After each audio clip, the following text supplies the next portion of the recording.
प्रमोद आपन पुणी थे स्वागत करुच्ची मोर यूट्यूब चैनल प्रमोद एकाडेमी को। आज पाठ्यक्रम आम पढ़ा अष्टम श्रेणी ओडिया साहित्य कविता विभाग कवितार शीर्षक वृक्ष महात्म्य। वीडियोटी को पूरा देखिबा परे यदि आपको भल लगे तेबे लाइक करंतु, शेयर करंतु, कमेंट करंतु आ चैनल टी को सब्सक्राइब करंतु। तेबे चलंतु आरंभ करिबा आजिर प्रसंग वृक्ष महात्म्य। आसंतु पढ़िबा कविता वृक्ष महात्म्य। कविताटी आरंभ करने पूर्वर आमे प्रथमे कविंक परिचय और कवितार उद्देश्य संपर्क में जानिबा। कविंकर परिचय। अतिबड़ी जगन्नाथ दास ओडिशार पुरी जिल्लार कपिलेश्वरपुर शासन नामक ग्राम रे जन्मग्रहण करथिले। पंचदश शताब्दीर शेषार्धरु षोडश शताब्दीर प्रथमार्धरे तांकर आविर्भाव घटिथिला। मानव जीवनर आदर्श और मानविक चेतनार संचार तांक रचनारे परिलक्षित हुए। फलस्वरूप ओडिया जातिर परिचय और ओडिया जातिर मर्यादा साजिछि एही ओडिया भागवत।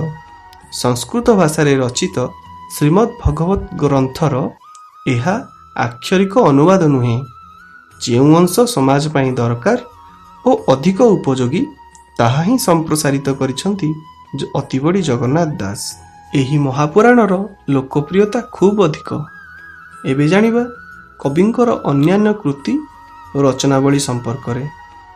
कवि ओडिया भागवत सहित तुलाभिणा, अर्थ कोइली, दारु ब्रह्मगीता, ऋगुणी स्तुति, प्रमोद चिंतामणि, गजस्तुति आदि अनेक उपादेय ग्रंथ रचना करिसंती। एही कविताटी विशेष रूप रे ओडिया भागवतर दशम स्कंध जहाँकि गोपलीला अंतर्गत त्रयोविंश अध्याय अणा जाइछि। एही अंशरे कवि युगपुरुष श्रीकृष्णंकर मुखरे वृक्षर महात्म्य वर्णना करिसंती। तेबे आस कविताटी को पाठ करिबा। श्रीमद् भागवत। एमंते कृष्ण आज्ञा पाई कन्याए गले तोष होई। गोविंद पादे मन थोई मिलिले निज घरे जाई। गोपाल मेले दामोदर गाई चराई गले दूर। निदा घर भी तेज लागी पोए होइले दुख भागी। चरांती गोरु गोप मेले शीतल छाया वृक्ष तले। वृक्ष को चाही दामोदर बोलंती गोपंक आगर। एतक कृष्ण मित मोर श्रीदाम अर्जुन सुबल। अंशु विशाल देव प्रस्थ देख ए वृक्षंक महत्व। परे करंती उपकार सृजन प्राणी कबे भार। शीत बरसा घर्म दुख सही आंभंकु द्यंती सुख। धन्य जीवन एहांकर जीविका हंती प्राणीकर। सुजन घरे जेने जाई अतिथि निराश नुहई। पत्र कुसुम फल छाई मूल बकल दारु देई। क्षार अंगार भस्म अठा गृह को साजीबाड़ कंटा। एते प्रकारे सेवा करी नित्य ए पर उपकारी। एहांक प्राय जेबे होई संसार मध्य देह बही। मन वचन धने करी जे होए पर उपकारी। दिन हरंती दुख सुखे से धन्य इह परलोके। पुष्प पल्लव फल दले तरुर लंब डाल तले। गोरु गोपाल घेनी संगे मिलिले जमुनार लागे। शीतल जल पान करी वृक्षर तले नर हरि। कृष्ण को देखी गोप बाले କହନ୍ତି କ୍ଷୁଧାର ବିକଳେ ସେ ରାମ କୃଷ୍ଣର ଅଗ୍ରତ ନମଇ ଦାସ ଜଗନ୍ନାଥ। ଇତି ଶ୍ରୀମଦ୍ ଭଗବତେ ମହାପୁରାଣେ ପାରମହଂସ୍ୟାଂ ସଂହିତାୟଂ ଦଶମସ୍କନ୍ଧେ ନାମ ତ୍ରୟୋବିଂଶୋଧ୍ୟାୟଃ। ବର୍ତ୍ତମାନ ଆମେ କବିତାର ପଂକ୍ତି ଗୁଡ଼ିକୁ ପର୍ଯ୍ୟାୟକ୍ରମେ ବୁଝିବା। ଏମନ୍ତେ କୃଷ୍ଣ ଆଜ୍ଞା ପାଇ କନ୍ୟାଏ ଗଲେ ତୋଷ ହୋଇ, ଗୋବିନ୍ଦ ପାଦେ ମନ ଥୋଇ ମିଳିଲେ ନିଜ ଘରେ ଯାଇ। କବିତାର ପ୍ରେକ୍ଷାପଟରେ ଲୀଳାମୟ କୃଷ୍ଣ ଗୋପୀମାନଙ୍କ ମନରେ ଭାବାନ୍ତର ସୃଷ୍ଟି କରିଛନ୍ତି। କୃଷ୍ଣମୟ ଭାବନାରେ ସେମାନେ ତୋଷ ମନ ନେଇ ଘରକୁ ବା ଗୃହକୁ ପ୍ରତ୍ୟାବର୍ତ୍ତନ କରିଛନ୍ତି। କୃଷ୍ଣଙ୍କର ଆଜ୍ଞାକୁ ପାଳନ ପୂର୍ବକ ଯଥୋଚିତ କାର୍ଯ୍ୟ କରିଛନ୍ତି। ପରବର୍ତ୍ତୀ ପଂକ୍ତି ଦେଖିବା। ଗୋପାଳ ମେଳେ ଦାମୋଦର ଗାଈ ଚରାଇ ଗଲେ ଦୂର, ନିଦାଘ ରବି ତେଜ ଲାଗି ପୋଏ ହୋଇଲେ ଦୁଃଖ ଭୋଗୀ। ଚରାନ୍ତି ଗୋରୁ ଗୋପ ମେଳେ ଶୀତଳ ଛାୟା ବୃକ୍ଷ ତଳେ। ପଂକ୍ତିରେ କୁହାଯାଇଛି, ଗୋପାଳମାନଙ୍କ ମେଳରେ କୃଷ୍ଣ ବନକୁ ଗାଈ ଚରାଇବାକୁ ଯାଇଛନ୍ତି। ସେହି ସମୟରେ ନିଦାଘ ଅର୍ଥାତ୍ ଗ୍ରୀଷ୍ମକାଳ ଜନିତ ରବି ତେଜ ବା ସୂର୍ଯ୍ୟ କିରଣ କ୍ରମଶଃ ପ୍ରଖର ହୋଇଛି। ପ୍ରଚଣ୍ଡ ସୂର୍ଯ୍ୟ କିରଣରୁ ରକ୍ଷା ପାଇବା ପାଇଁ ଗୋପାଳ ବାଳକମାନେ ବୃକ୍ଷ ତଳକୁ ଯାଇଛନ୍ତି। ବୃକ୍ଷ ତଳର ସୁଶୀତଳ ଛାୟାରେ ସେମାନେ ଶରୀର ଦୁଃଖ ଯନ୍ତ୍ରଣାକୁ ଲାଘବ କରିଛନ୍ତି। ବୃକ୍ଷକୁ ଚାହିଁ ଦାମୋଦର ବୋଲନ୍ତି ଗୋପଙ୍କ ଆଗର, ହେସ୍ତକ କୃଷ୍ଣ ମିତ ମୋର ଶ୍ରୀଦାମ ଅର୍ଜୁନ ସୁବଳ, ଅଂଶୁ ବିଶାଳ ଦେବ ପ୍ରସ୍ଥ ଦେଖ ଏ ବୃକ୍ଷଙ୍କ ମହତ୍ଵ। ପଂକ୍ତିରେ କୁହାଯାଇଛି, ଲୀଳାମୟ ଶ୍ରୀକୃଷ୍ଣ ବୃକ୍ଷକୁ ଚାହିଁ ନିଜ ମିତ ବା ବନ୍ଧୁ ବା ସଖା ଶ୍ରୀଦାମ, ଅର୍ଜୁନ, ସ୍ତୋକକୃଷ୍ଣ, ସୁବଳ, ଅଂଶୁ, ବିଶାଳ, ଦେବପ୍ରସ୍ଥ ଆଦିଙ୍କୁ ବୃକ୍ଷର ମହତ୍ଵ ସମ୍ପର୍କରେ ବର୍ଣ୍ଣନା କରି କହୁଛନ୍ତି। ପରେ କରନ୍ତି ଉପକାର ସୁଜନ ପ୍ରାଣୀଙ୍କ ବ୍ୟବହାର, ଶୀତ ବରଷା ଘର୍ମ ଦୁଃଖ ସହି ଆମ୍ଭଙ୍କୁ ଦିଅନ୍ତି ସୁଖ। ଧନ୍ୟ ଜୀବନ ଏହାଙ୍କର ଜୀବିକା ହୁଅନ୍ତି ପ୍ରାଣୀଙ୍କର। ପଂକ୍ତିରେ କୁହାଯାଇଛି, ସୁଜନ ପ୍ରାଣୀ ଯେଉଁପରି ଅନ୍ୟର ଉପକାର କରନ୍ତି, ଠିକ୍ ସେହିପରି ବୃକ୍ଷ ପରୋପକାର କରିଚାଲିଛନ୍ତି। ଶୀତ ବର୍ଷା ଗ୍ରୀଷ୍ମ ସହି ଆମ୍ଭଙ୍କୁ ସଦାସର୍ବଦା ସୁଖ ଦେଇ ଚାଲିଛନ୍ତି। ତେଣୁ ଶ୍ରୀକୃଷ୍ଣ ତାଙ୍କ ଜୀବନକୁ ଧନ୍ୟ ବୋଲି କହିଛନ୍ତି, କାରଣ ସେମାନେ ପ୍ରାଣୀଙ୍କର ଜୀବିକା ହୋଇଥାନ୍ତି।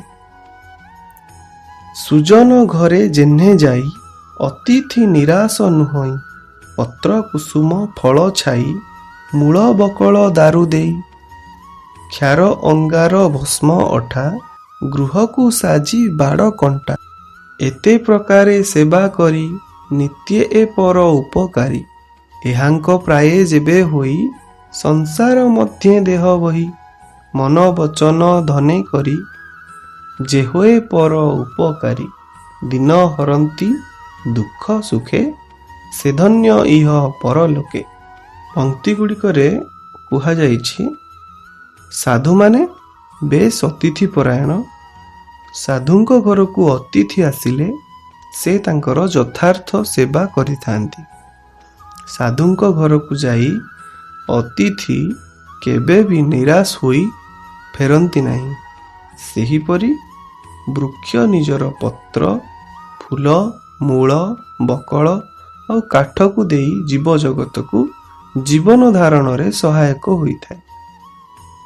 ବୃକ୍ଷର ପ୍ରତ୍ୟେକ ଅଂଶ ମଣିଷ ପାଇଁ ଉପାଦେୟ। ବୃକ୍ଷର କ୍ଷାରକୁ ସଫା କରିବା କାର୍ଯ୍ୟରେ, ଅଙ୍ଗାରକୁ ଜାଳେଣୀ କରିବାରେ, ଭସ୍ମକୁ ସବୁଜ ସାର କରିବାରେ ବ୍ୟବହାର କରାଯାଇଥାଏ। ଅଠାରେ ଆମେ ଗୃହକୁ ସଜାଇବା କାର୍ଯ୍ୟ, ଆଉ କଣ୍ଟାରେ ବାଡ଼ବନ୍ଦୀ କରି ନିଜ ଚଳଣୀର ଶୋଭାବର୍ଦ୍ଧନ କରିବା କାର୍ଯ୍ୟ ମଧ୍ୟ କରିଥାଉ।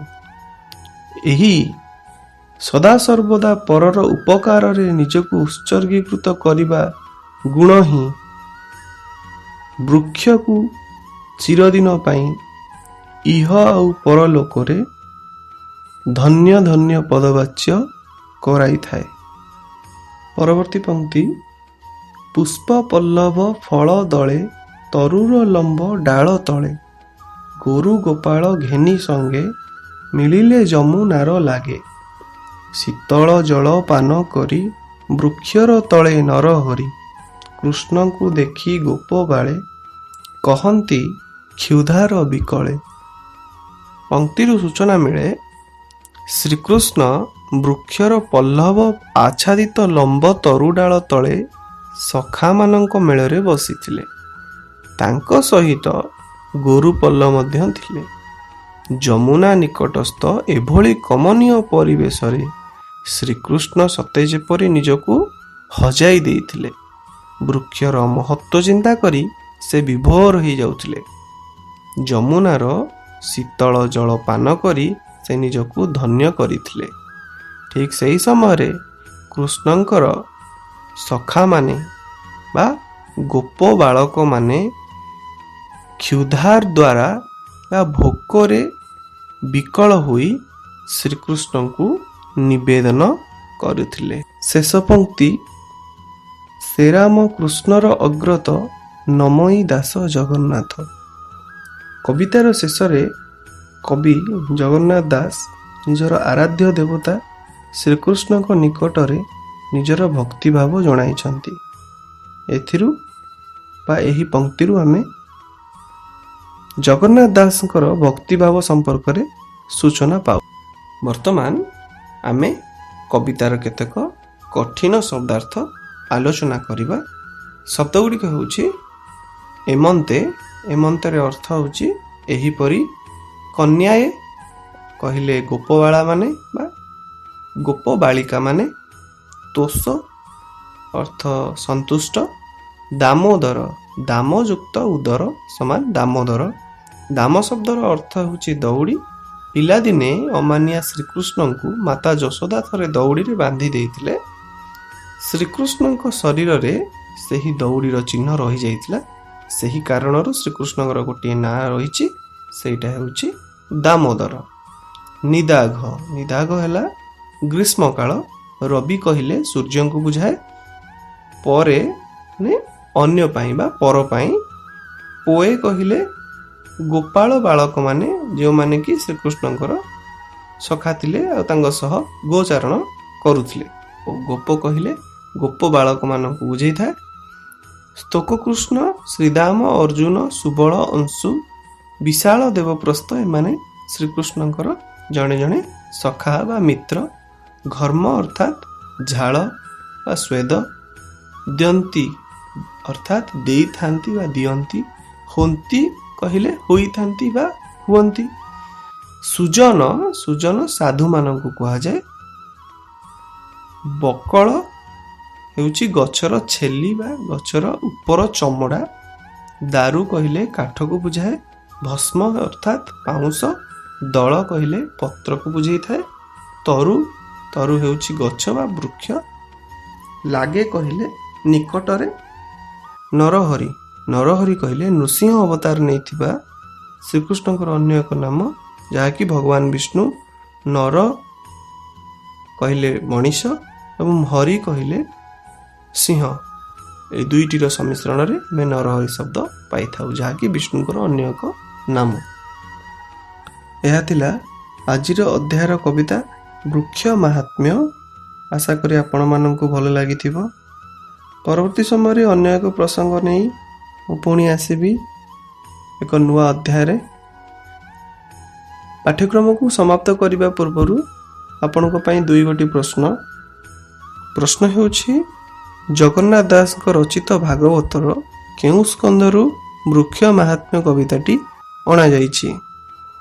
ଆଉ ଥରେ କହି ରଖୁଛି, ଜଗନ୍ନାଥ ଦାସଙ୍କ ରଚିତ ଭାଗବତର କେଉଁ ସ୍କନ୍ଧରୁ ବୃକ୍ଷ ମାହାତ୍ମ୍ୟ କବିତାଟି ଅଣାଯାଇଛି? अन्य प्रश्नटी ହେଉଛି ବୃକ୍ଷ ମାହାତ୍ମ୍ୟ କବିତାରେ କାହାକୁ ରାମ ବୋଲି କୁହାଯାଇଛି? ଆଉ ଥରେ କହି ରଖୁଛି, ବୃକ୍ଷ ମାହାତ୍ମ୍ୟ କବିତାରେ କାହାକୁ ରାମ ବୋଲି କୁହାଯାଇଛି?